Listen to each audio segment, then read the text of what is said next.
Cooper Creek, Oregon, August 1960, population 1,247 inhabitants, a mining town nestled between pine-covered mountains where work began before sunrise and ended when stars already dotted the sky. For 40 years, Cooper Creek mines had extracted coal from the bowels of the earth, coal that heated homes throughout the Pacific Northwest, coal that fed factories and moved trains, coal that gave life to two small towns, Cooper Creek and its neighbor, Millfield. But in the depths of the earth, alongside the black coal, much darker secrets slept, heavy metals that had remained inert for millions of years. Lead, arsenic, mercury, elements that nature had buried forever, until man decided to unearth them. This is the second story of Millfield, the story of how a community's progress became its own ruin, and how a man named Thomas Collins became both victim and symbol of a tragedy yet to come. Thomas Collins woke up every day at 4:30 a.m., not by choice, but by necessity. The shift at Sullivan Mine, Cooper Creek's largest and most productive, began at 6 a.m. sharp, and he needed time to have coffee with Margaret, check if she was well in her pregnancy, and make the 20-minute walk to the mine entrance. Thomas had worked in the mines for 8 years. He had started at 18 right after marrying Margaret, when they still dreamed of having their own farm. The salary was good, better than any other job available in the region. And the community of miners was like a big family. Every morning, the same faces gathered at the Sullivan Mine entrance. Joe Martinez, 45 years old, veteran with 20 years of underground experience. Danny O'Connor, just 19 years old, starting his first week of work. Robert Kowalski, Polish immigrant who had come to the United States seeking a better life. And Frank Sullivan, 62 years old, grandson of the mine's founder, supervisor who knew every tunnel, every coal vein, every sound the mountains made when they were restless. Thomas wasn't just another worker. He had a talent for reading the mine. He could identify by sound when a tunnel was unstable, could sense by smell when dangerous gases were accumulating. Frank Sullivan had noticed this talent and was training Thomas to become assistant supervisor. "You have the instinct, Thomas," Frank said one July morning while they inspected a new tunnel. "The mountain speaks to you. Not everyone can hear it." But that summer of 1960, Sullivan Mine was facing pressures that even Frank Sullivan hadn't experienced in 40 years of work. The demand for coal had skyrocketed. New contracts with Canadian railway companies, urgent orders from expanding power plants, and the Sullivan Corporation, now controlled by Portland executives who had never descended into a mine, demanded accelerated production. "We need to extract 30% more coal in the next 3 months," Regional Manager William Hayes announced in an August meeting. "This means longer shifts, deeper excavations, and maximum efficiency." Frank Sullivan shook his head. "Mr. Hayes, with all respect, this mine is 40 years old. Some tunnels are at the safety limit. If we push too hard—" "Frank, you're getting old and cautious," Hayes interrupted. "We have modern technology, new equipment. It's time for this operation to enter the 20th century." Thomas was present at that meeting. He saw Frank's worried expression, and that night, talking to Margaret while she knitted baby clothes, he shared his concerns. "They want us to work in tunnels I've never seen Frank approve before," Thomas said, placing his hand on Margaret's belly. "Deeper tunnels closer to the underground river." Margaret held her husband's hand. "Do you think it's dangerous?" Thomas hesitated. "Frank Sullivan knows this mountain better than any living man. If he's worried, I am too." August 10th, 1960. First Tuesday of a month that would change everything. Thomas descended to Tunnel C7, one of Sullivan Mine's deepest. It was the first time regular workers were assigned to that section. Previously, only Frank Sullivan and his most experienced supervisors operated at that depth. Immediately, Thomas noticed something was different. The air had a metallic smell he had never sensed. The tunnel walls showed veins not just of coal, but of minerals that gleamed with strange colors under the lantern light. "Joe," Thomas called Martinez, who was working a few meters away, "Are you smelling this?" Joe stopped digging and inhaled deeply. Yes, and look at these rocks. He pointed to a section of the wall where silvery and greenish minerals mixed with the coal. Never saw anything like this in the other tunnels. During lunch break, Thomas sought out Frank Sullivan. "Mr. Sullivan, those minerals in C7, what exactly are they?" Frank sighed heavily. "Thomas, this mountain was formed millions of years ago. It has coal, yes, but it also has other elements. Things that are better left quiet at the bottom of the earth." "What kind of things?" "Heavy metals, lead, arsenic, even mercury in some veins. That's why I always avoided digging too close to the underground water table. Once these metals get into the water..." Frank didn't finish the sentence. In the following days, the signs became more evident. Danny O'Connor, the 19-year-old, began having constant headaches. Robert Kowalski developed a persistent cough. Other miners complained of nausea and extreme fatigue. Thomas took these concerns to Hayes, the regional manager. "Mr. Hayes, the men are getting sick, and these minerals we're finding..." "Collins, you're being paid to extract coal, not to play scientist," Hayes responded dryly. "If someone isn't feeling well, they can take the day off. Without pay, of course." Frank Sullivan was in an impossible position. He knew the risks but didn't have authority to stop operations. The pressure from Portland was intense, and his own retirement depended on keeping the mine productive. On August 14th, Thomas came home earlier than usual. Margaret immediately noticed something was wrong. "Thomas, you're pale. What happened?" "Margaret, I'm thinking about quitting the mine." She put down the baby clothes she was sewing and turned to him completely. "Why?" "Something's not right down there. The men are getting sick, and I have the feeling something very bad is going to happen." Margaret held her husband's hands.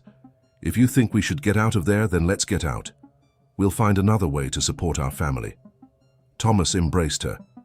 "I'll give notice tomorrow. One more week and I'm out of there forever." It was August 14th, 1960. Thomas Collins had exactly 24 hours before fate would make the decision for him. If you're enjoying this video, please click the like button so YouTube can share it with more people. And if you enjoy this type of video, please subscribe to our channel. August 15th, 1960. 5:47 a.m. Thomas woke up with a strange weight in his chest. It wasn't anxiety, it was something different, as if the morning air itself carried a tension he couldn't explain. Margaret was still sleeping, one hand over her growing belly. Thomas kissed her forehead gently and whispered, "Last week, my love. Next Monday, we'll be planning our new life." Arriving at the mine, Thomas noticed Frank Sullivan was more nervous than ever. The veteran supervisor was pacing back and forth at the entrance to Tunnel C7, checking and rechecking safety equipment. "Frank, everything all right?" Thomas asked. "Thomas, I didn't sleep all night. I had nightmares about this damn mountain." Frank grabbed Thomas's arm. "Promise me something. If you hear any strange sound, anything that doesn't seem normal, run. Don't think twice." At 7:30 a.m., the team of 8 men descended to Tunnel C7. Besides Thomas and Frank, there were Joe Martinez, Danny O'Connor, Robert Kowalski, Mike Stevens, Paul Anderson, and Carlos Mendoza, all men with families, dreams, plans for the future. Work began normally, rhythmic excavations, pickaxes hitting rock, the familiar sound of coal carts being filled. 15 a.m., Thomas heard the first sound. It was almost imperceptible, a low, prolonged moan that seemed to come from the depths of the mountain. He stopped digging and listened. "Frank!" Thomas yelled. "Did you hear that?" Frank Sullivan was already running toward Thomas, his face pale with terror. "Everyone out, now!" But it was too late. The sound intensified, first like distant thunder, then like a runaway freight train, finally like the roar of a monster from the depths of the earth. The tunnel's support beams began to crack. Rock pieces fell from the ceiling, lanterns swayed violently, creating dancing shadows on the walls. "Run!" Frank Sullivan screamed, pushing Danny O'Connor toward the exit. Thomas was 50 meters from the tunnel entrance when he heard the final crash. The mountain collapsed. Tons of rock, coal, and heavy minerals crashed down like an underground avalanche. Tunnel C7, which had been excavated dangerously close to the water table, became a stone tomb. Frank Sullivan, Joe Martinez, Danny O'Connor, Robert Kowalski, Mike Stevens, Paul Anderson, Carlos Mendoza, and Thomas Collins were buried in seconds. But the disaster was just beginning. The force of the collapse ruptured the natural wall that separated the mine from the Cascade River. Millions of gallons of underground water mixed with the mine debris, dissolving decades of accumulated heavy minerals and carrying this toxic mixture directly to the water source of two entire communities. What had begun as a mining accident transformed into the largest environmental contamination in Oregon's history. Mine alarm sounded at 11:23 a.m. In Cooper Creek, all sirens meant the same thing. Someone wouldn't be coming home that night. Margaret Collins was hanging clothes on the line when she heard the sound. Her hand instinctively went to her belly, and she whispered a prayer she already knew was arriving too late. Rescue teams worked for 72 consecutive hours. They excavated alternative tunnels, brought heavy equipment from Portland, drilled the mountain from every possible angle. They found no survivors. But while Cooper Creek mourned its dead, no one paid attention to what was happening to the Cascade River. The water, normally crystal clear, now had a slightly grayish coloration. Dead fish began appearing on the surface. Plants along the riverbanks began to yellow and wither. Dr. James Mitchell, the contamination specialist who would arrive in Millfield 2 months later, would subsequently reconstruct what happened. The collapse created a direct fissure between the mine and the water table. 40 years of mining had concentrated heavy metals in the depths of Sullivan Mine: lead, arsenic, mercury, and other toxic elements. When underground water invaded the mine, it dissolved these metals and carried them directly to the Cascade River. The process was slow but lethal. The metals gradually accumulated in the aquatic food chain, then entered the water supply system of 2 towns. For 2 months, 5,094 people drank, cooked, and bathed with contaminated water without knowing. The collective funeral of the 8 miners took place on August 22, 1960, on a grey morning that seemed to reflect the mourning of 2 entire communities. Margaret Collins, 7 months pregnant, firmly held Joyce Patterson's hand as Thomas's coffin was lowered into the earth. "He wanted to leave the mine," Margaret whispered through tears. "He was going to give notice on Monday. 1 more week." Joyce squeezed her friend's hand, not knowing that Margaret's husband had died to save 3 lives that hadn't even been born yet, and not knowing that the mountain that had taken Thomas hadn't finished collecting its price. In the weeks following the accident, Sullivan Corporation faced federal investigations, lawsuits, and eventual bankruptcy. Sullivan Mine was permanently closed and sealed, but heavy metals continued silently leaking into the Cascade River. Cooper Creek never fully recovered. Many families moved to other towns. Local businesses went bankrupt. The prosperous community that had existed for 40 years became almost a ghost town overnight. Millfield, on the other side of the mountain, continued its normal life.